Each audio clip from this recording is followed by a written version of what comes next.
بسم اللہ الرحمن الرحیم۔ السلام علیکم ورحمۃ اللہ۔ دوستو کیسے ہیں؟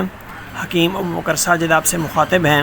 آج ہم بات کریں گے درخت پیپل کے بارے میں، جسے اردو میں پیپل، فارسی میں درخت لرزاں، سندھی میں پیپر، بنگالی میں آشوت، مرہٹی میں پیپل، گجراتی میں پیلو، سنسکرت میں آتم اور انگریزی میں میپل کہتے ہیں۔ دوستو یہ پاک و ہند کا مشہور اور بڑا درخت ہے۔ اس کے پتے جو ہیں پان کے پتے کے مشابہ ہوتے ہیں۔ اس کے پتے کی بالائی سطح بالائی طرف وہ چکنی اور چمکدار ہوتی ہے، جبکہ نیچے والی سطح اس کی چمکدار نہیں ہوتی اور بغیر چکنائی کی ہوتی ہے۔ عموماً اس کے پتے اور چھال دوان استعمال ہوتے ہیں۔ اس کے مخصوص افعال وہ محلل اورام ہے، یعنی ورموں کو تحلیل کرتا ہے، ختم کرتا ہے، مجفف ہے، خشک ہے، خشکی پیدا کرتا ہے۔ اس کے علاوہ دافع قائے اور تہوع، یعنی ابکائیوں کو اور قے کو ختم کرتا ہے۔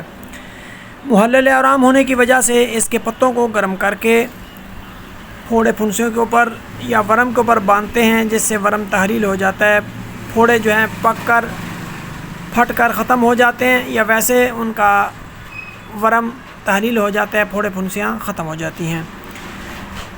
مردوں کے اندر جریان و احتلام اور عورتوں میں لکوریا کی تکالیف کو ختم کرنے کے لیے دوسری دواؤں کے ساتھ پیپل کے پتے اور اس کی چھال سائے میں خشک کر کے وہ ملا کر دوائی بنا کر استعمال کی جاتی ہے، جو قابل قدر ہے۔